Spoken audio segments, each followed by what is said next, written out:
exhortation from the House of David Fellowship in Richmond, Virginia. I'm Lee Miller. Today we're going to continue with our series that we started back in January concerning time, day, and things of that nature. Today we're going to conclude with the third part, which is entitled, Passover, When Art Thou? Let's go ahead and take a look at a short review of the things we've already covered. These are the conclusions that we reached in the other two parts. So if there's a question about that, we can take that up at another time, but I'm using that as a foundation. Yom frequently includes the dark portion of the 24-hour planet rotation. I can't tell you how shocked I was when I found this out. I was shocked. It was not what I expected. With all of the chatter out there, I was just like, wow. A new calendar date starts at the beginning of dark. We finished that in the second part. We went through all of the pieces that made that fit. That did not surprise me.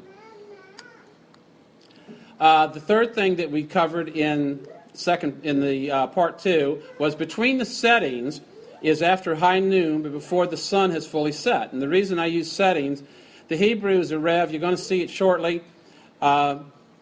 But we went through all of the examples in Scripture of this taking place, and that's how we were able to draw that conclusion.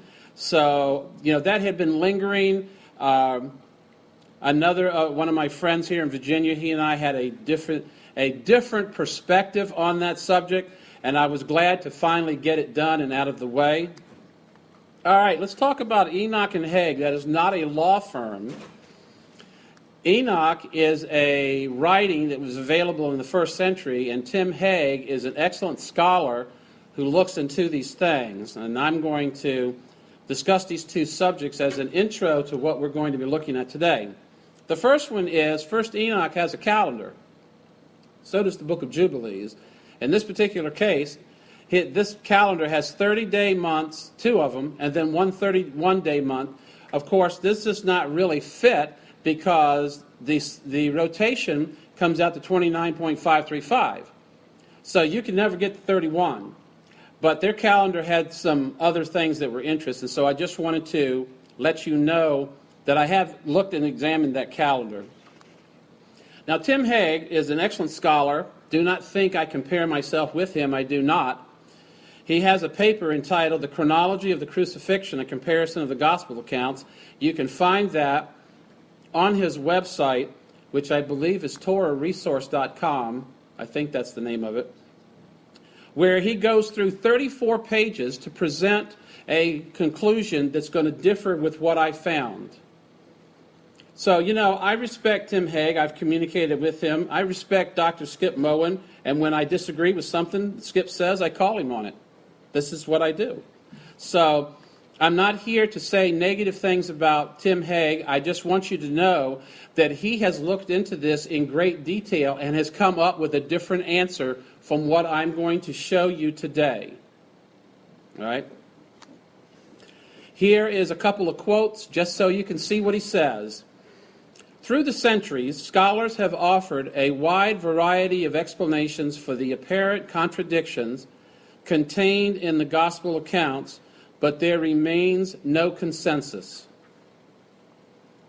I feel that he lumps himself in with that. He's looked at it and has some questions still in his mind.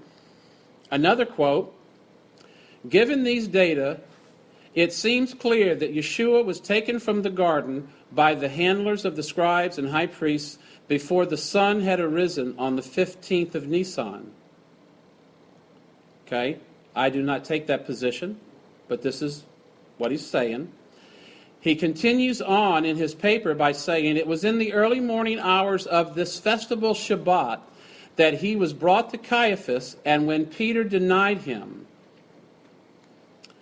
And he ends the quote by saying, as we shall see, the narratives of the synoptics make it clear that Yeshua was crucified on the same day, the 15th day of the first month. This is from page 14 of his research work that he has published. I disagree. Okay, so we have set the stage. Here's the plan. We are going to start near the end of this time period. We're going to move forward just a little bit. Then we're going to move backwards. Yeah, you know I got to do it different from anybody else would do it.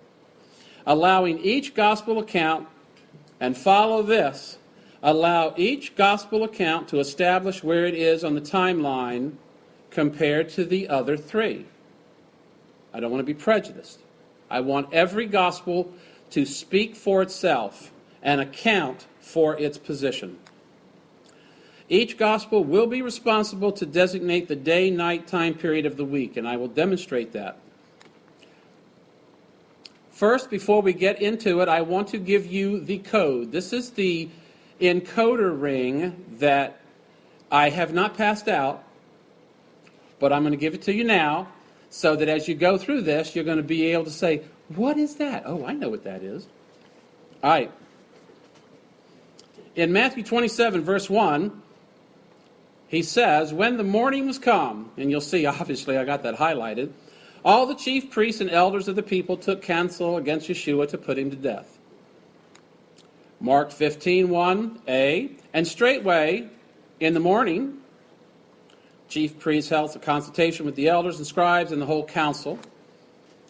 Luke 22:66, and as soon as it was day, and I've added light because I think he was talking about day in that figure of speech in which it was morning. Just my thought. The elders of the people and the chief priests and the scribes came together and led him into their council. And then finally, John 18:28, then led they Yeshua from Caiaphas unto the hall of judgment, which was the Roman governor's residence, and it was early. All right, we're taking a look at those 4 verses so that I can explain the code. Review, when the morning was come. If you look at the alphabet, start at A, B, C, D. If you change that to numbers, you'd have 1, 2, 3, 4. All right, so Matthew is the first, so he gets A. Mark is second, he gets B. Luke is third, he gets C. And John is fourth, and he gets D. So if I put A 27:1, that's Matthew 27:1. And if I put B 15:1, that's Mark 15:1. All right, I'm doing this to save space, and because we can't use numbers. That's why I'm doing it. And I can't use M because Mark and Matthew start with M. So here's what the code looks like when you put them all together. A 27:1, B 15:1a, C 22:66, D 18:28. That's the code for the text we just read. Yeah, this you might not get this on the first round, I understand, but I had to come up with something simple. All right, so what does this look like if we use a visual aid? Here we have a picture of a light period and a day period. I'm sorry, a light period and a night period. Now, since we've already established that at the end of light, when it becomes dark, the new 24-hour rotation begins. So with that established, you can see that I have a little bit of information here. So let's see what this looks like as we go through the visual aid. What is the first thing that takes place on this chart? Sunrise. What does that mean the sun is doing? The sun is rising. What does my text say? A 27:1, B 15:1a, C 22:66, D 18:28. Morning has arrived. Because that's the text we just read. Back we go.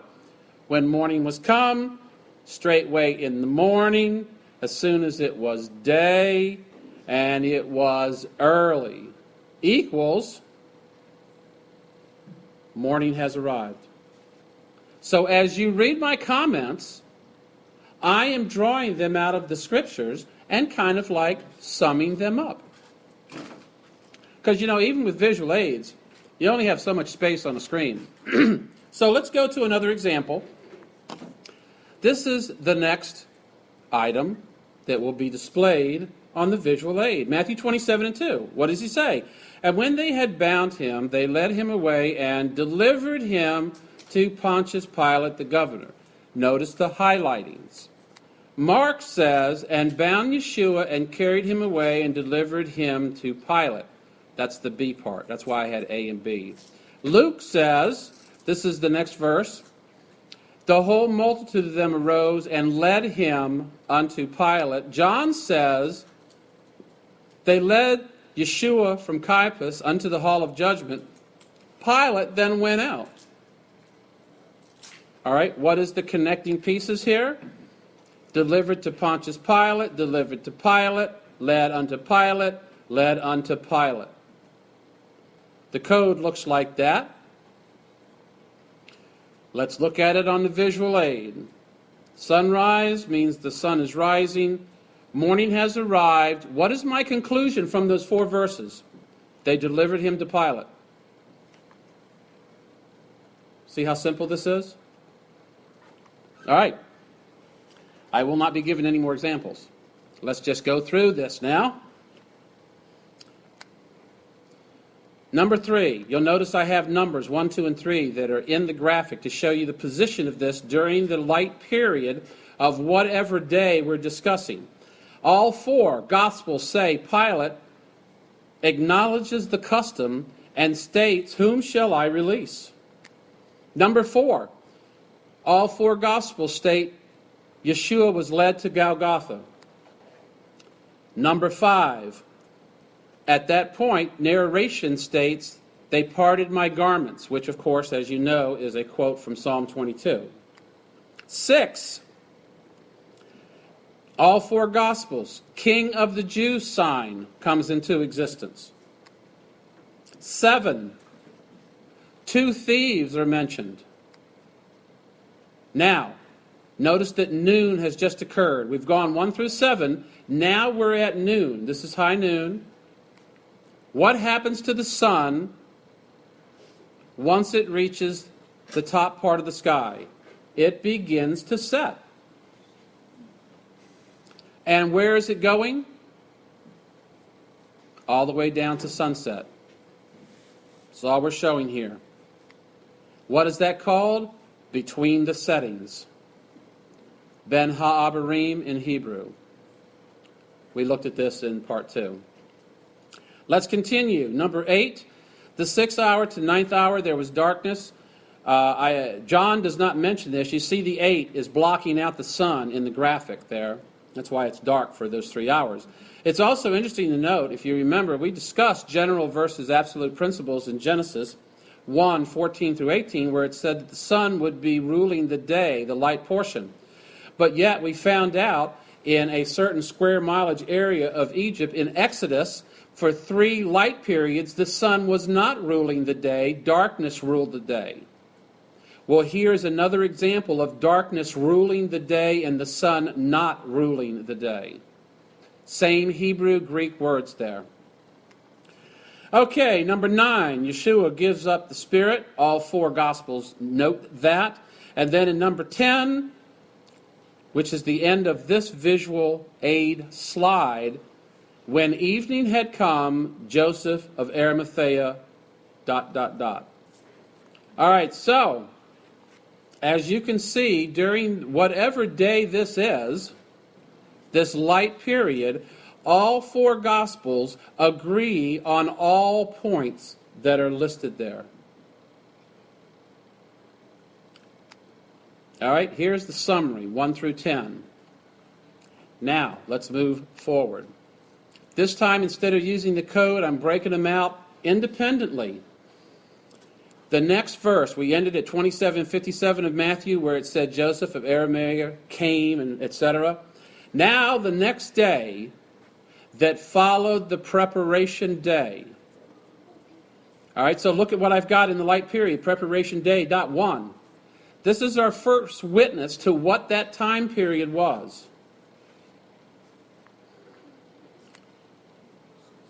Mark 15:42a. Now when evening was come, present tense for Mark, because it was the preparation day. So this is our second witness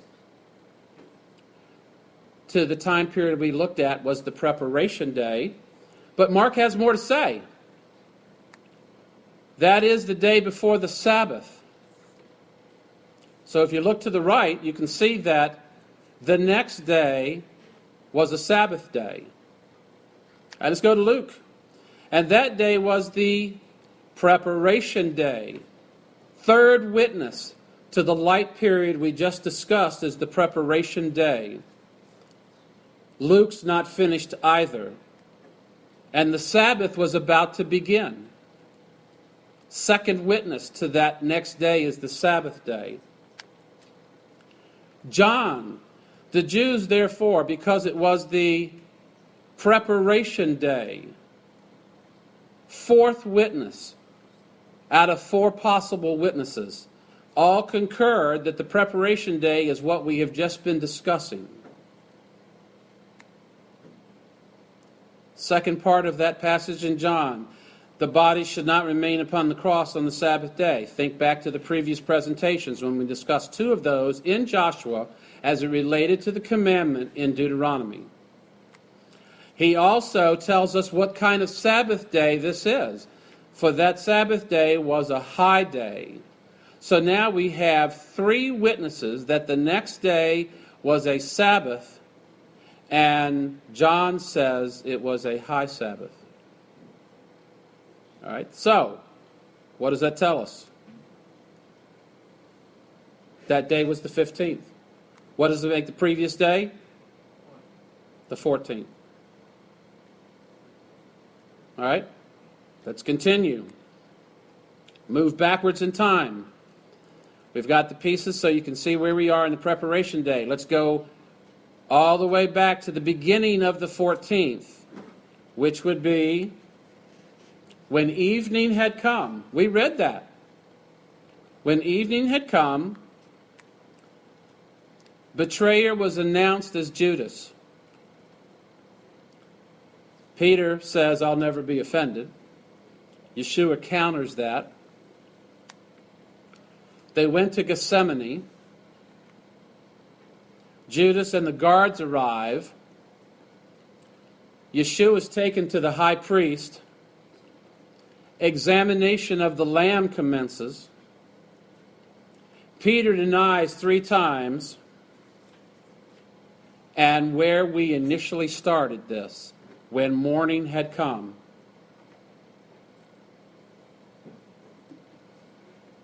So what does that make the dark period? The night portion of the preparation day. So at this point in time, all 543 verses that are discussed in the 4 Gospels talking about this time period are in unanimous agreement.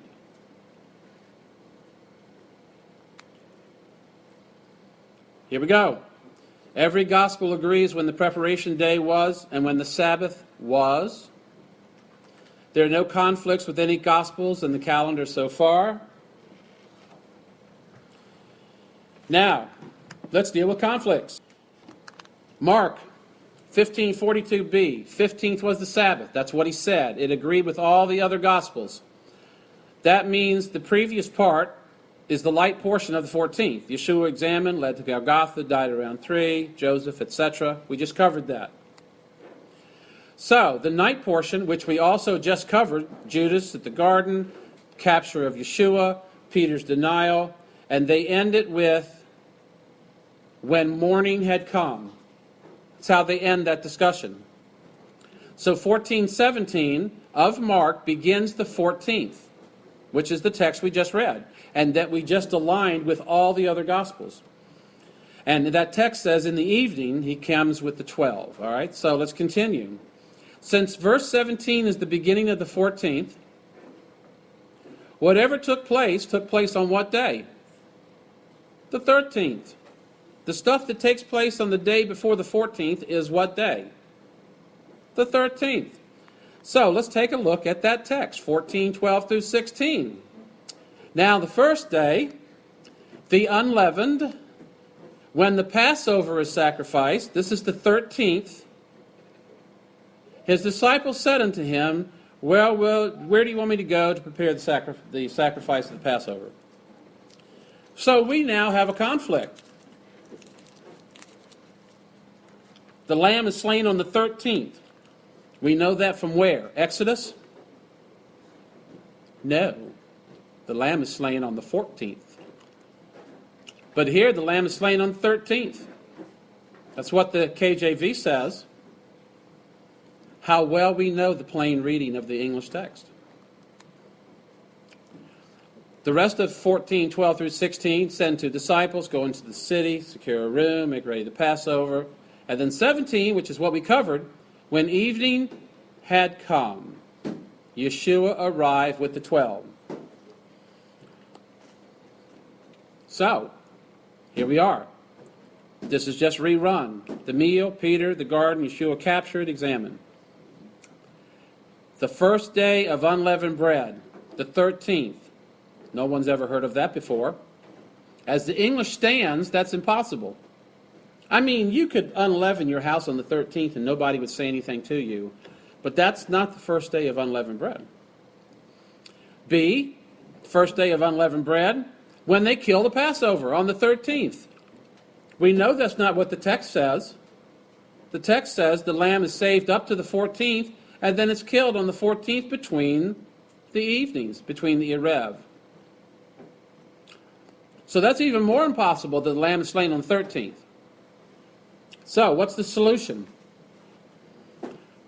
Let's go to the Greek. Here's the word, P-R-O-T-E, prote. And prote, day of the unleavening, here's the entire Greek, so you can see it. Freiberg is my man, okay? He translates his word as first, but he says it can also be translated as before. That's interesting. And before the day of the unleavening. This is also agreed to by UBS and Lowenida and others I'm going to show you as the slides go on. And Matthew 26:17 has the same problem. Anchor Bible Commentary by Albright and Mann. It is possible to translate the Greek by this phrase, with reference to the first day of unleavened bread. The disciples were asking Yeshua for guidance as to the procedures to be followed for the next day. If you translate that word as before, we don't have to have a problem with the 543 verses that just passed after that. Word biblical commentary. Some have attempted to understand on the first as a misunderstanding of the underlying Aramaic, which would have been before. See, I didn't make this up. In the end, an internal conflict resolved by the weight of evidence resulting in a unanimous agreement on the time period means, in English, how many times have you heard me say, some texts in the scriptures are easier to understand and there are others that are not so easy. So the approach that I took to put this together was to find out, do the Gospels really agree about anything? And of course, to my surprise, they agreed on everything until I got to Mark 14:12. And so I'm like, well, this is impossible, so what are we going to do? And how many times have you heard Phil? If the scripture absolutely contradicts itself and that's impossible, then there's something I'm missing.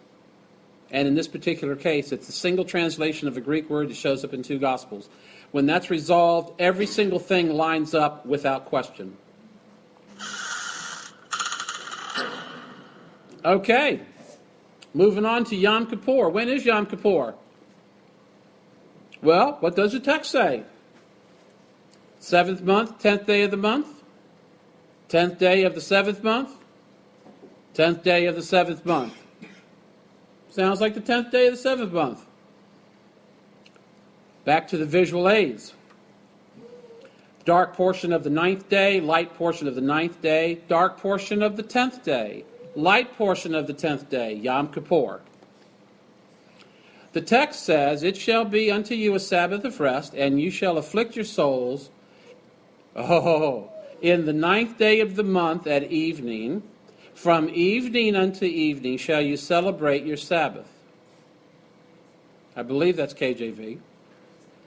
I changed evening to Erev in Hebrew and highlighted with yellow in the three places that it shows up.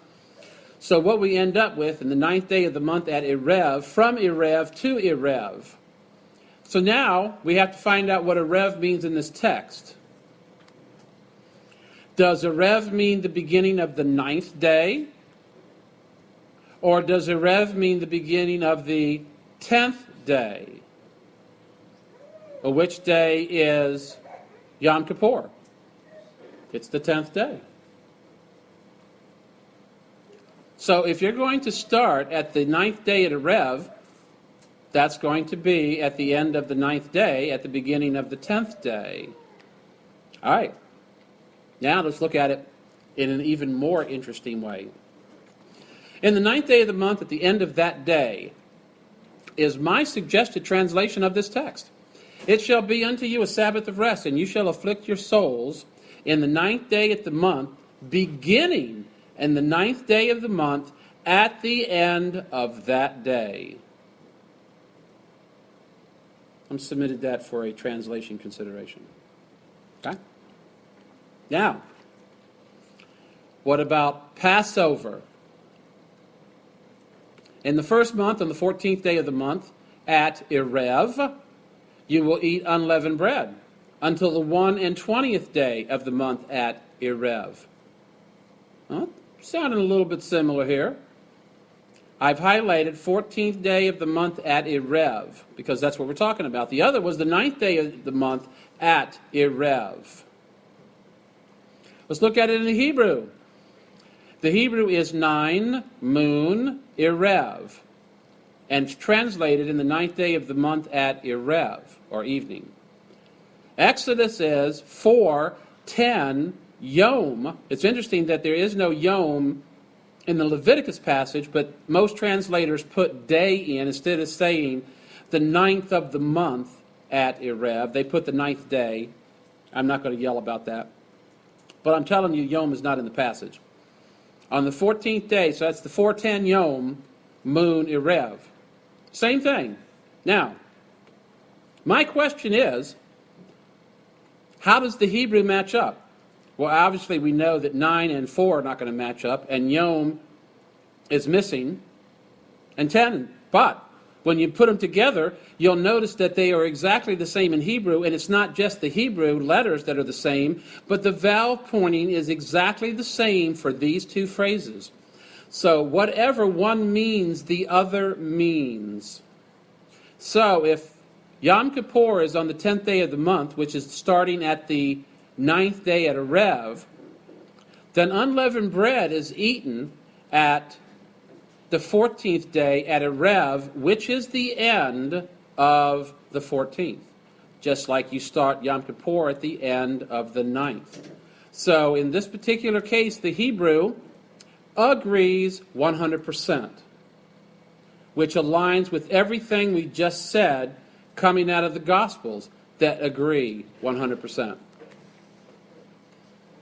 All right. Now, let's review the things that we've covered over these three parts.